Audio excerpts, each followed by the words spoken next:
You've heard it, there's a ton of changes that have just been put into place about how you buy and sell a home. And we're going to cover it right here. How it affects a buyer, how it affects the seller, what that means to you as far as your pocketbook and what you can expect. Let's get started. Hey, I'm George Philbeck. This is my talented wife, Jackie. She's out showing a property with a client of ours right now.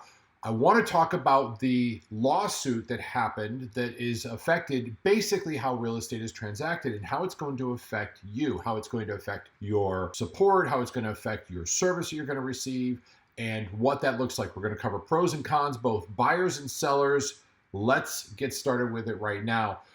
So the first thing I want to talk about is the buyer side. We've got some pros that I wrote down. The number one thing is there's going to be increased transparency. You are, as a buyer consumer, if you're buying a property, you should have a lot more support, a lot more transparency.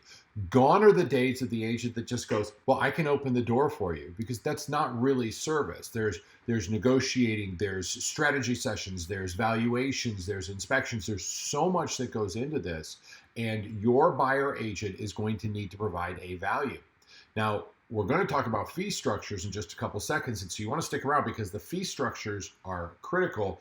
By the way, this is the hat for the day. When we're done, we're going for tacos. So here's some benefits when you're working with Jackie and I. We have our love it and leave it guarantee. That means if you buy a house with us or with any one of our team members, that if you're not satisfied with that house in the first 6 months, we will sell it for free. Yeah, you heard me right. If you buy the house and you don't absolutely love it, you want to sell it, we are going to sell your home for free, because we believe that our job is to find you the right home and help you get in that house. And we're so confident with it, we're going to back it up. In fact, you'll see that when you work with us. It's part of our guarantee program that we put out there. Something else that we do is a fee protection for a buyer. What that means is in the fee structures, here's one of the biggest changes that comes, and this is kind of all over the place. So I promise you, Mr. and Mrs. Seller, I'm going to get to how this affects you as well. But currently what we've done is we've reversed the roles, where it's not the seller who's absolutely obligated to pay. First things first, an agent and a buyer go into an agreement without the seller involved. They go into an agreement where it's agent here, buyer here. They meet in the middle. They say, yes, we want to work together. And they sign a written agreement that says we are committed to working with each other. Folks, if you're buying a home in the United States and specifically in Florida, you cannot do that. You cannot see a property without a written agreement commitment. Now, there's a couple different kinds. There's a one-off written agreement where you just say, I'm going to see one property, and you have to sign it before the agent can open the door. Big change here. Before the agent can open the door or provide any real estate services, there has to be a written understanding, a written agreement. Any agent that is working with you say, well, I'll just show you the property, they're breaking the law, their ethics come into question.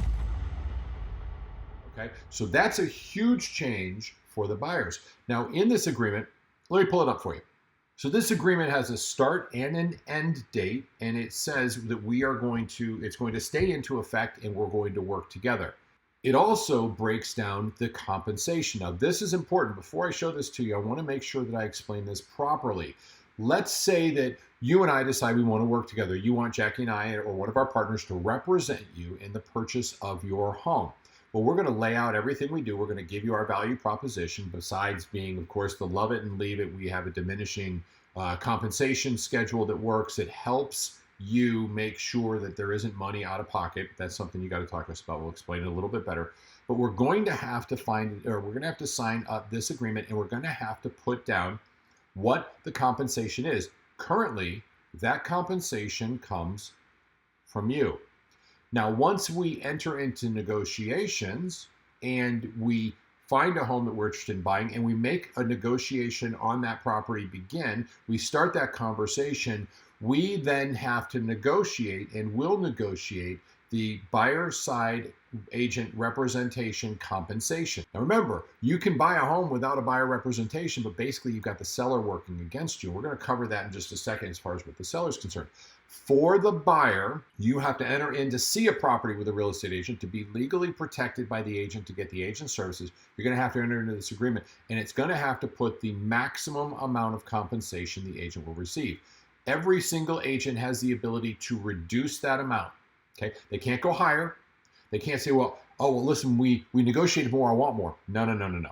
It's we set up our terms before we see the first property. Now, most of these are canceled by written authority. You just type up an email and say, I can cancel this. Some of them are not. You want to make sure that you're checking that out with an agent as well. Some of the cons that come along with this. Compensation. So let's go back to this. Let's go back to this form so I can show it to you.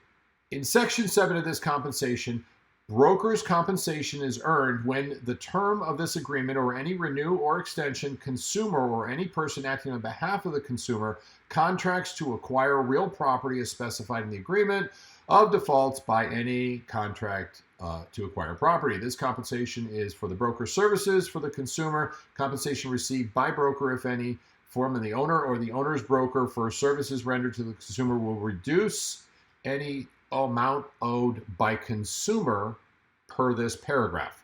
That last line is the most important. So let's say we go in and we agree that you're going to compensate a particular real estate broker 3% to represent you in the purchase of a property. And we go into negotiation on a home, if let's say it's a $500,000 property, but we're asking for 3% closing costs. Everybody knows they're going to agree. I'll cover that in just a second. They offer the 3% closing cost to you as in your purchase contract, and that 3% closing cost goes towards paying the buyer obligation commission, which is that agreement that you have to sign before you even see a property. So a great agent should be able to negotiate the amount of money that they are stipulating is what their fee is for representing you from the seller. Now, why would that be any different? Well, here's the thing that goes through our mind. We all know that currently, if you're buying a for sale by owner property and they're saving 6%, if you're buying a home, I'd want to save 6% too, right? I mean, why wouldn't you? So if you're going to a for sale by owner and they're saving 6%, of course you would want that same savings. Well, here's the same thing applied to now. Because the seller is not obligated, we can no longer show any compensation whatsoever, which is a good thing. Everything becomes negotiable. Your agent better be like her or me and a great negotiator because they should negotiate their compensation. Remember what I said, they can go down in what they originally agreed to, they just can't go higher. So get it there that your agent has an understanding that if they can't negotiate their fees, my personal opinion is perhaps they should consider that they should go down, since that's the thing. Jackie and I have a way of handling this. You can talk to us specifically if you're interested in buying a home anywhere in the state of Florida. We can help with that. With our partners all through the state, we can do it. And there is a security mechanism we put into play to make sure that you are in charge. All right, let's go on to the seller side. So if you're thinking of listing your home for sale, the first thing that goes to your mind is like, oh my God, I don't have to pay real estate fees. And the fact is that's true. You do not. There is no compensation that's offered on the MLS. However, in your listing agreement, more times than not, and there's a couple different variations of that, some form of acknowledgement of what the fees or what the compensation is that you would like to offer has to be communicated to the listing agent. Let me show you what I mean. Now, before I jump into the buyer side of this, I do want to cover the compensation where this is on Section 8, very top right there. It's line 106. Seller will compensate broker as specified below if the buyer is procured who is already willing, able to purchase the property or any interest of the property on the terms or agreements, blah, blah, blah, blah, blah. Basically, this means that if your home is being sold and you're represented by a listing agent, this is what the listing agent compensation is. Let's go back to the form.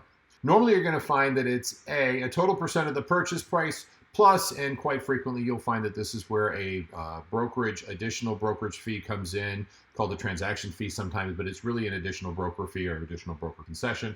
That's where it would go. Now, why do I say normally? Because there are variations, but the norm is that this is where the compensation is. This is currently not what we believe it's going to be because of the lawsuit. Currently, your agent may say, well, I'm going to put down 5% there, and then I'm going to talk about the cooperating. I would argue that that's not the case at all. I would argue that the case is going to be that is what the brokerage will receive for representing the seller in the contract. Let's go to the next section, and I'll show you what's being cooperated and how that plays out. Section 10, compensation to buyers. Brokerage commissions are not set by law and are fully negotiable. That's the really important part. You are now in control, which is a wonderful thing. Everything becomes a negotiation. So we have three options, A, B, and C. Let's talk about A.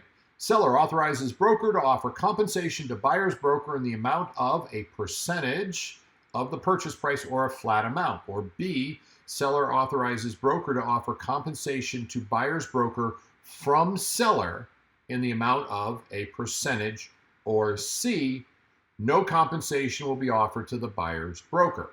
Well, duh, I'm going to go with C. No buyer's compensation will be offered at all. Why would I? I don't have to. They're still going to get distribution on the MLS. You're absolutely right. However, it goes back to the for sale by owner. You have to consider that they know they're saving 2.5% or 3%, whatever would be norm in the market as we're currently in. And they're thinking to themselves, why would I possibly not ask for that back? Now, also something that's coming down the pike is we have appraisers who in our market right now, where let's say our average is 6% here.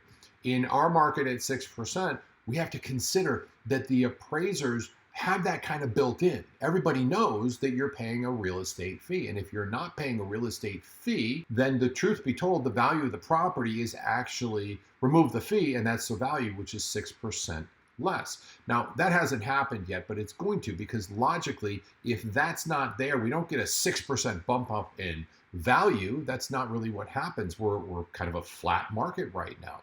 I'm going to touch base on what's going on in the market as well. I'll give you guys a quick idea of what we can expect and some interest rates when we're done with this. The part that I would encourage sellers to consider is you want to be prepared to offer some form of compensation. Let's go back to the form. I use section B, which is seller authorizes broker to offer a compensation to buyer's broker from seller. And that means you pay this at time of closing. And what it does is handled through escrow and it goes right to the buyer's broker. Here's the part that's fun. In that form, it has a blank space. And let's say we put down 3%. I'm just throwing out a number at this point. That does not mean we could say, well, listen, they're going to offer 3%.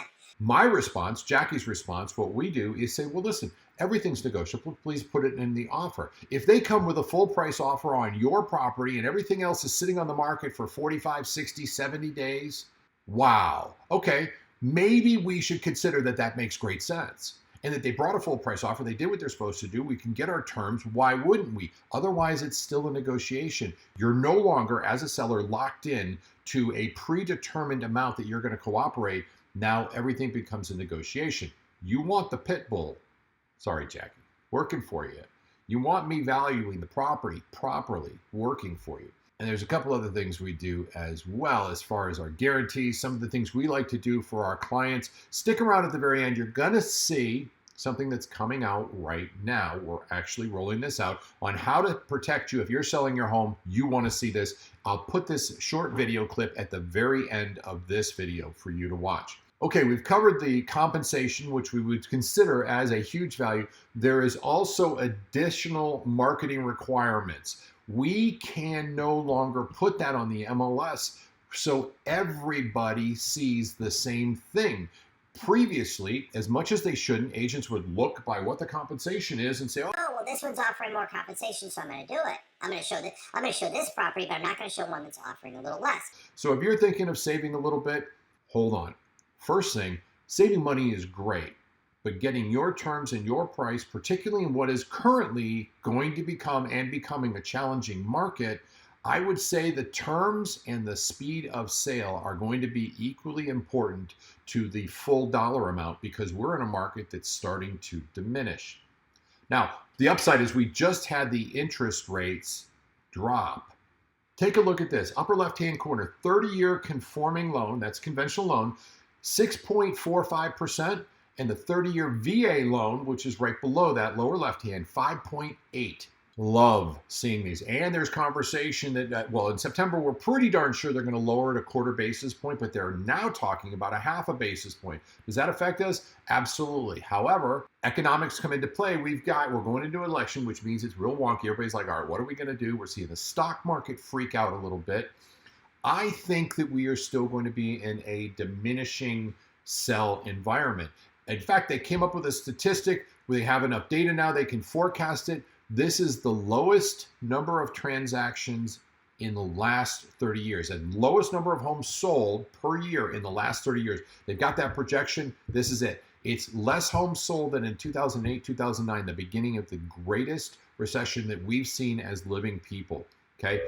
Warning, warning, warning. We also have credit card debt that is an all-time high. So while the rates are coming down, I love that. I don't think there's a lot of people that are, oh my God, I gotta buy and sell. we do have some built up inventory, so it's going to be wonderful to have those rates be a little more reasonable. It creates an affordability issue that we correct. We talk about this all the time in our monthly reports. Okay, let's go to the next one, which is the cons that come from this. Buyers are going to need help. There's no way around it. A buyer's not going to walk into purchasing a property 9 times out of 10 where they feel like they could do it themselves. Why not get the help, especially the way Jackie and I do it and our team does it, especially if there's no real financial burden, because we are most committed to the outcome, not to the commission. I can explain that to you. Give us a shout. Our contact information is down below. Let us know anywhere in the state of Florida we can help you. Make sure that you don't spend money out of pocket if you're buying a home, and as a seller, you want the pit bull negotiating on your behalf. We are able to do that in most areas of Florida now, help you in the selling process as well. So again, most buyers are going to need some form of compensation. It's a good idea to have that in your pocket. Say, okay, I know we're going to offer X amount of compensation, and when we're talking to you about putting your property on the market, we're going to cover the expenses, the cost sheet, so you can see what each strategy looks like. And of course, every offer will have a financial breakdown, so we know to the dollar what this looks like for you. Only good agents are going to survive. This is going to get a lot of real estate agents out of the real estate business. We have a lot of agents that are selling 1 or 2 homes. They don't really have the experience and the tenureship to represent in a game where their value proposition was, don't worry about it, the seller will pay for it. That's not the case, okay? You, as a seller, are no longer obligated to make that payment. But if you got a great buyer who is fully qualified, who's doing the right thing, and the agent's actually doing their job, outstanding. Okay, compensation, you should consider it, because the value will come into play in there as well. Here's the summary. What's changed is the real estate professional team has to come with more to the table. The agent has to be stronger, better, and more powerful. The agent has to represent better. If you're buying a home, you should have a professional who can talk about their value add that they bring to you and support why they're saying, I'm worth this. I would encourage that there's probably some flexibility in there. I know Jackie and myself built that in along with our team. We have the way in which to do this to make sure that the buyer's interests in buying a home are the only priority that matters to us, period. Isn't that cool? We don't give a damn about the commission. You find a house that doesn't have a commission, we're going to help you. You know why? Because we're committed to that. Now, we may ask you for a referral, because our commitment is, of course, to you and your purchase. If you are selling a home, you need an aggressive agent who is negotiating against what is potentially an inexperienced buyer agent, where we can, unfortunately, in negotiations, take a little more than our unfair advantage. We don't believe in meeting in the middle. Okay? When we're representing our sellers, we believe in doing the best for them as humanly possible. Now, most of us that are practicing real estate are very, very good at what we do. Your job as the buyer and seller is to determine who is going to be best to represent you, and do they bring professionalism to the table? Can they show you their value add to you when you're buying or selling a home? If they can't, don't work with them, choose somebody else. On behalf of my wife, Jackie, and George, watch what's next. If you're selling your property, this coming right now is what we do for you. Talk to you soon. You're going to like this. We guarantee to sell your home in under 45 days. Or we'll step in and pay the mortgage until it does. Hi, I'm Jacquie Sosa. And I'm George Philbeck. Let's say that again. Your home sold in 45 days or less at a price you agree to, or we'll step in and pay the mortgage until it does. And the best part is our guarantee is 100% risk-free. If you're not happy, fire us. You're in control. We know you'll be happy because we outsell the average agent over 50 to 1. We're not bragging, we're applying for a job. And don't forget, commission is completely negotiable. After all, it is your house, so you're in control. For a more detailed look at why we outsell the average agent more than 50 to 1 and how you can sell your home for more money, as well as your potential next steps to a secure selling process, simply go to the site in the description and on the screen below. Thank you.